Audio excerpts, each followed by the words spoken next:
Hello friends, आप देख रहे हैं सेक्रेट शिक्षण channel. UGC NET first paper, NTA NET शिक्षा शास्त्र विषय, PhD entrance, C TET, UP TET और सुपर टेट आदि में पूछे जाने वाले पठन विकार से संबंधित टॉपिक का अध्ययन आज हम लोग करेंगे, जिसे हम क्या कहते हैं, लर्निंग डिसेबिलिटी।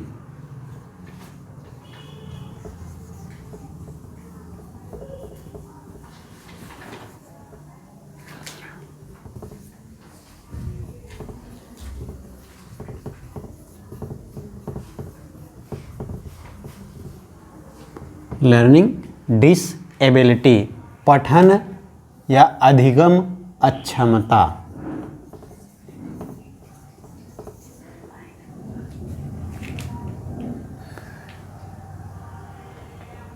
एबिलिटी, अधिगम अक्षमता। अब ये इस पे बहुत सारे क्वेश्चन आते रहते हैं, जैसा कि आप देखेंगे केवीएस में भी बहुत पूछा जाता है, नवोदय विद्यालय में बहुत पूछा जाता है, TET, super TET, C TET में तो इसकी बहार रहती है, और इस बार के एनटीए यूजीसी नेट में भी खूब पूछा गया है ये प्रश्न। तो सबसे पहला होता है डिसलेक्सिया। जैसे हम बताते हैं डिसलेक्सिया, कुछ तो हैं कि जो ज़्यादातर आते हैं और कुछ हैं कभी नहीं आते हैं, लेकिन हम सबके बारे में पढ़ेंगे ज़्यादातर। देखते हैं, सबसे पहला है डिसलेक्सिया। क्या है डिसलेक्सिया?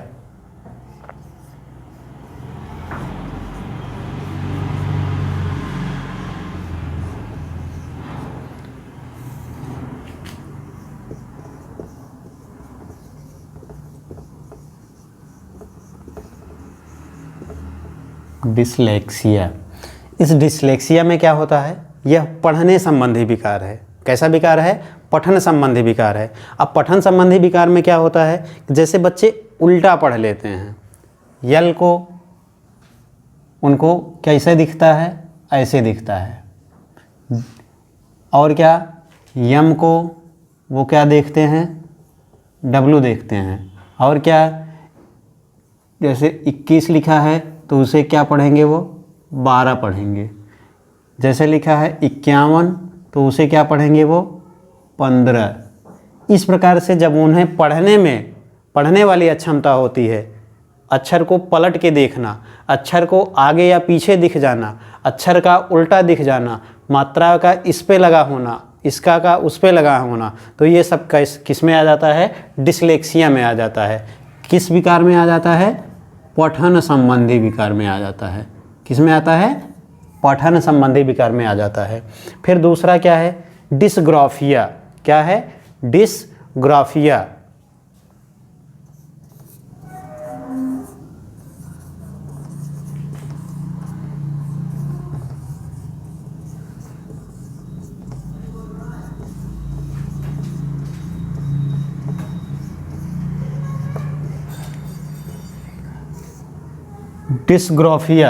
डिसग्राफिया में होता है लेखन संबंधी विकार।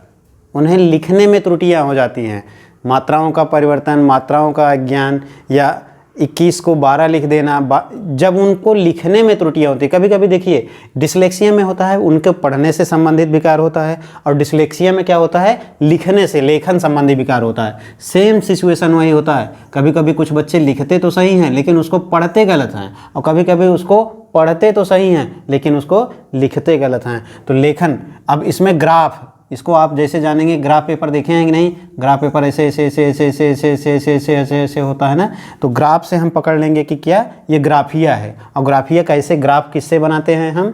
हाथों से बनाते हैं। तो हाथों से बनाते हैं तो हाथ क्या करता है, लेखन संबंधी कौशल करता है, लेखन का कार्य करता है, और लेखन संबंधी विकार को क्या कहेंगे हम? डिसग्राफिया कहेंगे। पठन संबंधी विकार को क्या कहेंगे? डिसलेक्सिया कहेंगे।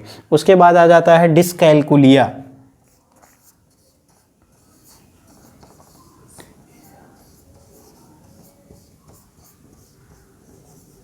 डिसकैलकुलिया, डिसकैलकुलिया का क्या मतलब होता है?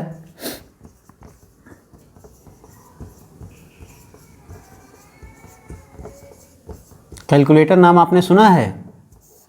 कैलकुलेटर, कैलकुलेटर से आप क्या करते हैं, कैलकुलेशन करते हैं, जोड़ या घटाव करते हैं। तो गणना संबंधी विकार, क्या, गणना संबंधी विकार, प्लस माइनस गुणे डिवाइडेंट, ये क्या है, इसका आप सीधे सीधे पकड़िए, कैलकुलेटर।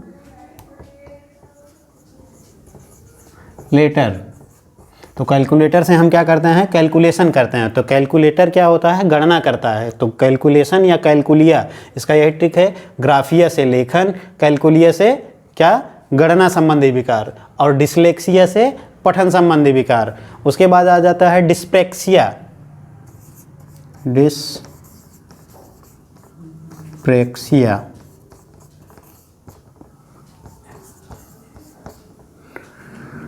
Dyspraxia, dyspraxia.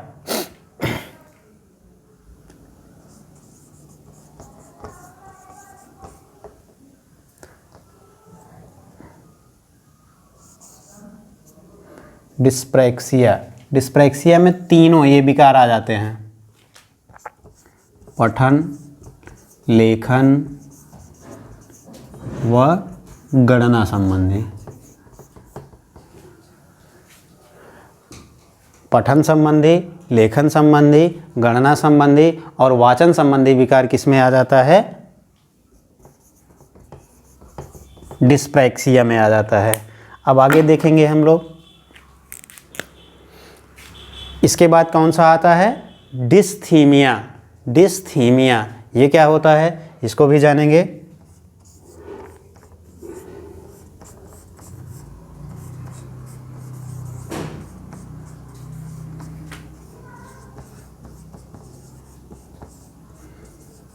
कभी कभी आप देखे होंगे, कभी कभी बच्चे क्या होते हैं, हरदम तनाव में रहते हैं। तो ये कौन सा विकार होता है, पढ़ाई से उन्हें बहुत भय लगने लगता है, पढ़ने से वो भागते हैं, पढ़ना लिखना उनको डरावना लगता है। तो ये कौन सा विकार है, डिस्थीमिया। कौन सा विकार है, डिस्थीमिया। और उसके बाद आ जाता है डिस्मॉर्फिया।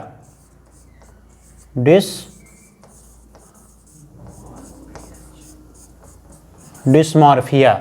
डिस्मॉर्फिया में ऐसा, अब देखिए इसमें कुछ बच्चे क्या होते हैं कि अपने आप को क्या समझते हैं, अपने आप को सबसे तेज समझते हैं, या कोई अपने आप को समझ लेता है कि हमें कुछ आता ही नहीं, अपने आप को हर किसी चीज़ से, किसी सब्जेक्ट से वो डरने लगता है, या अपने आप को बहुत सुंदर समझना, अपने आप को बहुत शक्तिशाली समझना, अपने आप को बहुत स्मार्ट समझना, या अपने आप को बहुत कमज़ोर, दुबला पतला, या कुछ इस प्रकार से अपने अंदर ये कुंठा विकसित कर लेते हैं। तो उसे क्या कहते हैं, क्या कहते हैं, डिस्मॉर्फिया। क्या कहते हैं, डिस्मॉर्फिया।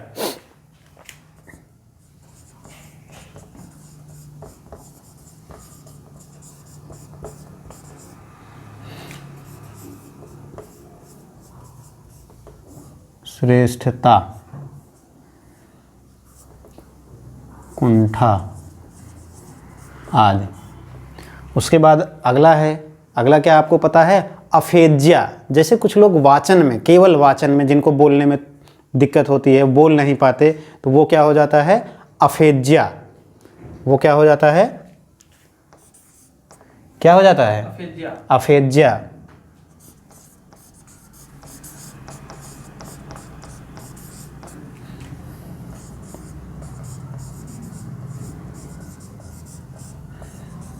इनको क्या होता है, भाषा संबंधी दिक्कत होती है, कि ये भाषा को बोल ही नहीं पाते, इनके मुंह से शब्द निकलते ही नहीं, कई भाषा इनके समझ में ही नहीं आती, बार बार रटते हैं, बार बार भूल जाते हैं, चाहे हिंदी हो, इंग्लिश हो, गणित हो या अन्य भाषाएं हो, तो इनको सीखने में बहुत ज़्यादा दिक्कत होती है। तो जिसको भाषा ग्रहण करने में या भाषा के व्याकरण को समझने में दिक्कत हो, तो उसमें क्या आ जाता है, वो कौन सा विकार होता है, डिस्फेजिया होता है। तो ये ऊपर वाला थोड़ा सा मिटाते हैं, और ज़्यादा बचा नहीं है। तो हम पढ़ रहे हैं लर्निंग डिसेबिलिटी, अधिगम अक्षमता, और देखिए डिसफेजिया। और अगला क्या है, बुलीमिया। बुलीमिया ये होता है कि जैसे कुछ बच्चे होते हैं, लंच लेके जाते हैं लेकिन लंच वापस लेके चले आते हैं, लंच ले गए, खाए नहीं और वापस। और घर पे भी खाने में बड़ी दिक्कत करते हैं, घर वाले बहुत परेशान रहते हैं, तो उसमें क्या होता है, उनको कौन सा विकार होता है, बुलिमिया, भोजन ग्रहण करने संबंधी विकार।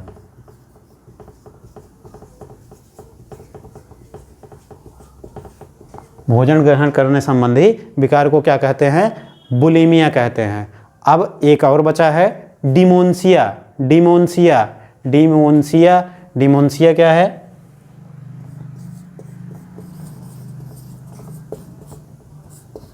डिमोन्सिया में क्या दिक्कत होती है क्या आप जानते हैं? जैसे कुछ लोग बच्चे अधिक तर्क करते हैं, किसी की तर्क करने की क्षमता अधिक है, या किसी को तर्क करने में दिक्कत है, अपनी बात को वो कह नहीं पाते, और कुछ लोग होते हैं बिना बात के तर्क करते रहते हैं, तो इसे कहते हैं क्या, डिमोन्सिया। डिमोन्सिया में तर्क करना, स्मरण शक्ति का कमना, तुरंत बताया जाए तुरंत भूल जाते हैं, तुरंत बताया जाए तुरंत भूल जाते हैं, और क्या होता है, उन्हें तर्क करने में क्या होती है, दिक्कत होती है।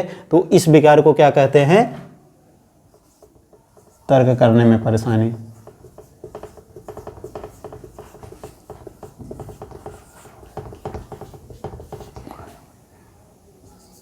डिमोन्सिया। ये कुछ हमारे क्या हैं, लर्निंग डिसेबिलिटीज हैं।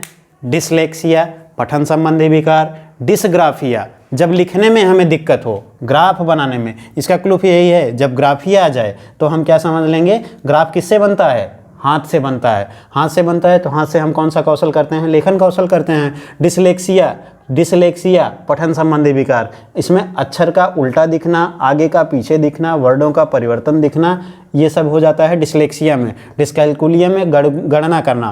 कैलकुलेटर, आप इसका क्लू देख लिए, कैलकुलेटर से हम क्या करते हैं, गणना करते हैं, तो डिसकैलकुलिया से क्या हो जाएगा, गणना करना। डिस्प्रेक्सिया, अब इसमें तीनों आ जाएगा, पठन, लेखन, गणना, वाचन, ये तीनों आ गया। डिस्थीमिया, डिस्थीनिया में किसी चीज़ से भय उत्पन्न हो जाना, चाहे पढ़ने से, लिखने से, याद करने से, कोई कार्य करने से, तो ये क्या है, तनाव की स्थिति है, इसे कहते हैं क्या, डिस्थीमिया। और डिस्मॉर्फिया, डिस्मॉर्फिया में क्या है, जैसा कि डिस्मॉर्फिया में क्या बताते हैं, श्रेष्ठता, उन्हें क्या हो जाता है, श्रेष्ठता हो जाता है, श्रेष्ठता की बात हो जाती है, तो उन्हें क्या कहते हैं कि वो अपने आप को अधिक समझने लगते हैं, स्मार्ट समझने लगते हैं, और उसमें वो करते हैं क्या, कि अपने आप को किसी से उच्चतर समझने लगते, किसी की बात को नहीं सुनते, टीचर की बातों को नहीं मानते हैं। या कभी कभी कुछ बच्चे होते हैं कि उनके अंदर तो क्षमता रहती है लेकिन वे याद नहीं कर पाते हैं, तो इस प्रकार के विकार को क्या कहते हैं, क्या कहते हैं, डिस्थीमिया। डिस्मॉर्फिया, डिस्मॉर्फिया में आ जाता है श्रेष्ठता बना लेना। और उसके बाद हो गया क्या, अफेजिया। अफेजिया में भाषा संबंधी बोलने में दिक्कत होती है, तो उसे कहते हैं अफेजिया। उसके बाद बुलिमिया, बुलिमिया में क्या होता है, भोजन ग्रहण करने संबंधी दिक्कत होती है, जो कुछ बच्चे जाते हैं लंच लेके नहीं खा पाते। और क्या है, डिमोन्सिया, डिमोन्सिया में तर्क करने की समस्या होती है। तो इस प्रकार से हमने देख लिया कि हमारे ये शिक्षण में जो आती हैं क्या, अधिगम अक्षमताएँ होती हैं, और इसमें से कुछ जो हैं बहुत इंपॉर्टेंट हैं, बार बार पूछी जाती हैं। डिसलेक्सिया, डिस्ग्राफिया, डिस्कैलकुलिया, डिस्प्रेक्सिया, और क्या है, डिस्थीमिया, और क्या है, डिस्मॉर्फिया, ये सब बार बार पूछी जाने वाली हैं। बाकी ये तो दो कम इम्पॉर्टेंट हैं। अगर आप इसको रट लेते हैं, इसको याद कर लेते हैं और समझ कर लेते हैं, तो हर परीक्षा में आपके प्रश्न कोई गलत नहीं होंगे। बहुत बहुत धन्यवाद।